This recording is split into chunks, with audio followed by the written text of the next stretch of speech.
Hi everyone, welcome back to the channel, and if you're new then just welcome, I guess. Little context about me: I am an ex-ALT. I used to work in Japan as an ALT, and I am now trying to share my experiences of how my time was there. So if that's something you're into, please follow along.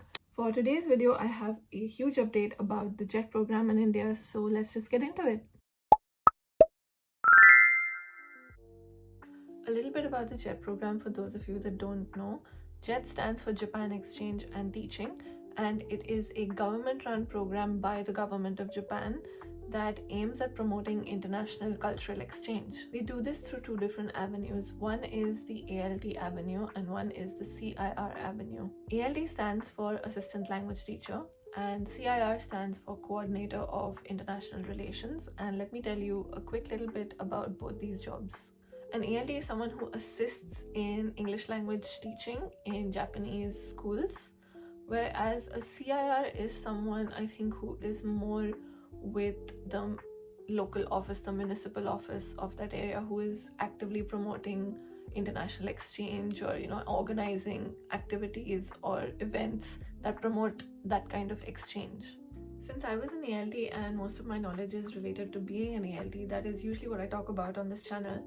But if you want to know more about the CIR job description and what it entails, I will be linking the official website in the description below, so you can totally go and check that out. Okay, now for the massive update. For those of you who have been looking into being an ALT or going to Japan through this avenue since a while, you will probably know that the JET program was not running in India for quite a long time. There was a time before when JET used to hire from India, but they, for some odd reason, had stopped in between. But it has now come to my attention that they have started the JET program in India again. So they've started recruiting people from India again. And I think the current year's recruitment process is already underway. So I don't know if you can apply now, but you can definitely start applying or preparing for next year's applications, which is why I'm making this video. Today I just want to give you a quick overview into the differences between the JET program and other private companies that hire ALTs, because that was my experience. So it might be a good idea for you guys to get that information and then maybe make a decision on what works better for you. Got my list of notes here. I'm going to be talking about 7 categories today, the first of which is sponsorship and administration. The JET program, like I said, is run by the government of Japan. So if you're employed by the JET program, you are a government employee. If you go through the private route, then companies like Interact, Borderlink, Altia, they act as dispatch companies, and they are like third-party contractors that will send you to these public schools in Japan. Number 2, application process. The JET program is super competitive, and you will understand why in a sec. But because of that, they have a rigorous and lengthy application process. Private ALT programs have a faster turnaround, so they are pretty flexible. They're kind of hiring throughout the year, not necessarily at the start of the school year. And because of that, they have a lot more options, and it's kind of easier to get into these. Number 3, salaries and benefits. The reason everybody wants to do the JET program versus a private program is mainly because of the salary. The JET program offers a very competitive salary of 3.36 million per year, in yen of course, which under the current exchange rate I think translates to about 19 lakh in Indian rupees per year, which is just so much better than a lot of the private companies. In contrast, private companies usually have a starting salary of 2.2 to 2.8 million per year, which is just like significantly different, especially in the current economy. Another great thing about the JET program is that your flight to Japan is covered, so you're not paying for that, versus with a private company, you are almost always paying for your flight to Japan. Another great benefit of the JET program is that they give you paid leave, whereas in a lot of private companies, they do not pay you for the months that you're not working. So for example, when I was at Borderlink, for the month of August, which was the summer holiday, we didn't get paid. And in the months of March and April, which is like the school year ends in March and then starts in April, they have a 2-week spring break. So 1 week of March and 1 week of April, you don't get paid. This was my company. I'm not saying all private companies are like that, but most of them are like that. The JET program covers your health insurance and your pension. When I was at Borderlink, we did have these things covered as well. So there are a lot of private companies that will cover that for you, but it's not a given. Whereas with the JET program, because it's a government program, they definitely cover these things for you. Another benefit is in terms of housing. If you're part of the JET program, you usually get very subsidized housing that is provided by the Board of Education of that prefecture. Whereas in private ALT companies, they don't have any onus of providing you with an apartment, though a lot of private ALT companies will get you in touch with other companies that lease out apartments to foreigners. They will not be doing it for you. It would still be you kind of going it alone, but there is support in place for you to do those things. From my knowledge of the JET program, you can't really choose your housing. You have to go with what is provided to you. If you do want something outside of that, you would kind of have to go it alone. You'd have to look for places on your own. You'd have to figure out the rent agreement on your own, which is not an option most people who are new to Japan would want to choose. With private ALT hiring companies, they usually have like company arranged housing. So because they are in partnership with places like Leo Palace or UR Homes, they might be able to give you like a few different options of apartments or houses that you can kind of choose from.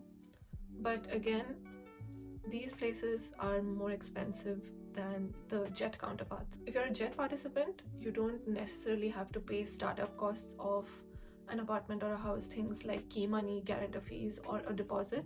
Sometimes the BOE will pay that for you, though it's not necessarily a given. With private companies, you're usually kind of paying for all these things by yourself. One thing I forgot to mention about salaries is that with the JET program, even though it's a 1-year contract, they usually have you stay for 3 years if everything goes well. Sometimes if you're lucky, you can have like a 5-year stretch, but every added year that you stay, you get an increment in your salary. With private companies, it's not like that. You don't usually get a bonus each year. Some private companies might do it, but it's not something that is really expected. So you might not see an increase in your salary even if you were to stay multiple years. Number 4 is placement and job security. In the JET program, you are an employee of the BOE, the Board of Education of that prefecture. You're a government employee. So you have more job stability because you are directly hired by the government. In private hire companies, the private hire company has a contract with the BOE, and then they are supplying you to the BOE every year at the start of the school year, a little before the start of the school year. All these private companies are bidding for more contracts. If your company has not done so well in that year, the Board of Education will remove them and bring in another company, depending on what their needs are, what benefits them better. So I'll give you a very real example. When I was working with Borderlink, the first year I was in a certain city. The second year also we won the contract luckily, but there was no guarantee that I was going to be in the same place for that second year. So it's just like, if you really like your school, you're literally like, please God, let them win the contract. After my second year, I left, and that year Borderlink actually lost the contract for the place I was in. So if I would have stayed, I would have either had to move to another place wherever they did win the contract, or I would have had to leave Borderlink and sign up with the company that works now or that won the contract for that area. So in terms of job stability, JET program definitely gives you a more stable job. The JET program and private hire companies both give you the opportunity to state any preferences you have in terms of where you'd like to be placed, but neither of them can guarantee that you will get placed where you want to. With the JET program, more often than not, you kind of always end up getting placed somewhere you had never imagined, because it's almost always in a remote village. My personal experience with placement in a private hire company was that I was asked where I would like to be, and because I was not very choosy, I didn't give any names of places, but I did mention that I would like to be somewhere near a city or a suburban area. And luckily enough, I did get my request. I don't know if everyone gets that, but I have heard that it is kind of easier to ask for what you want in a private hire company. Number 5 is work hours and expectations. With the JET program, you are working standard work hours, which on the website it says it's 35 hours per week. So you do 7 hours per day, and you'll get like a lunch break as well, like a 1 hour lunch break usually. Private companies, you can work full hours. Sometimes you don't. Sometimes the private hire jobs are just part-time contracts. So you're not necessarily working for the full day, or you're not working every day of the week. As per my understanding, with the JET program, because the government is bringing you as this cultural ambassador, you are more involved in cultural aspects of the school and cultural events of the school. You're not just a teacher. Like I said, you're an ambassador of your culture. So I think you tend to get more integrated with the school. In private hire companies, they don't necessarily keep these expectations from you. If you are someone who likes to go above and beyond, you can definitely kind of try to do more than you need to, and they will almost always love you for it, but it's not necessarily expected of you. Because of that, sometimes you can feel a little detached from your school or the schools that you go to. A lot of private companies also have ALTs that will go to multiple schools in a week. They can go to 2 schools in a week, or they can go to 1 school every day, depending on where they're placed. So suppose an ALT is placed in a school that is just like really small with few students, and they clearly don't need an English teacher every day of the week, then that ALT will be making rounds to other schools in the area as well. JET ALTs, like I said earlier, do have paid vacation, but a lot of these times you're not able to take the entire vacation period. Like if your students are out of school for a month, that doesn't mean that you get a month off. So you are still expected to come into work. You might get like a few days off, same as the other teachers. But with private companies, more often than not, you will get the entire vacation period off, but then also you might not really get paid for it. I think with the JET program, you get somewhere between 10 to 20 days per year. I think the minimum is 10 days when you're starting off as a first year employee in Japan. With both the JET program and private companies, you are an assistant language teacher. So you're working with someone known as a JTE, the Japanese teacher of English. So there's usually 2 teachers in the classroom. In the JET program, you are, or you can be, more hands-on, where you're like directly planning lessons with this teacher. A lot of times with private companies, they have their own lesson material, like which they've made, so you can kind of just follow a script. You don't have to plan the lessons yourself. If you want to, you can still, but you don't need to. Number 6 is career growth and contract length. In the JET program, like I mentioned earlier, your initial contract is for a year, but they would like to kind of keep you there for 3 years, or if you're lucky, 5 years. And every year you do have to kind of renew that contract, but when you renew it, more often than not, you will have like an increment in your salary. You might also have, depending on your performance, some opportunities for going up the ladder. With private companies, this is usually not the case. You have 1-year contracts that can be renewed depending on your performance, or if the company is able to keep the contract with that city or that that prefecture, sorry. With private hire, you will almost always be an ALT. It's very hard to kind of break out of that role. I'm not saying it's impossible, but it is difficult. I've known people who have been ALTs for like 10 years and above, some of them out of choice, some because they can't really move away from that. Neither JET nor private hire companies are a long-term solution to living in Japan, but if you had to compare the two, JET would give you a little more peace of mind and slightly longer of a stay. But also, if you're just like super lucky and your private hire ends up, being in the same place forever, with you being a good performer, you can have that job for as long as possible. But it is a luck thing. The last point, number 7, is about support.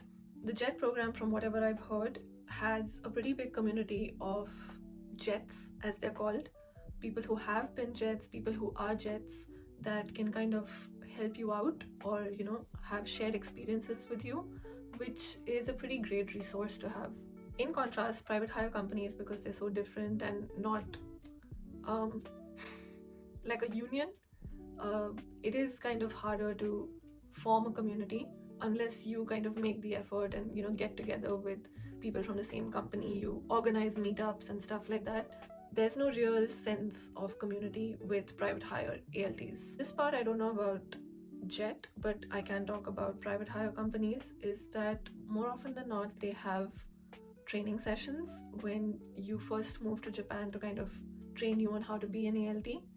For us, this was like a 1-week session where they took us through things like how to behave in the classroom, what to wear, what kind of language to use, what kind of gestures to use, So someone who's like never taught before as well can go into the classroom feeling a little more confident. Again, not all companies will necessarily do this, but I have usually heard of private hire companies doing this. From whatever I've read about the JET program, they offer support in terms of training. They have orientations. I think every year they have like a meetup where you can, well, not a meetup, but kind of like, yeah, a meetup where you can like meet new ALTs, kind of get in touch with the new people and grow that community. So those were the 7 points. I covered as much as I could with the knowledge that I have. Please don't take my word for gospel. After you see this video, definitely go and do your own research. See more videos, read up more. I'm sure there's a lot of resources about this whole thing. Again, if you have questions, please drop them in the comments below. Some of you messaged me on Instagram, and I'd like to say that while that is an option, because I'm not an ALT anymore, I am doing different things and I don't check my Instagram that often. It might take me a while to kind of actually get back to you. Still, that's fine. If you're okay waiting, please go message me on Instagram as well. Anyway, that's all for this video, and I hope that was helpful, and I'll see you in the next one. Bye.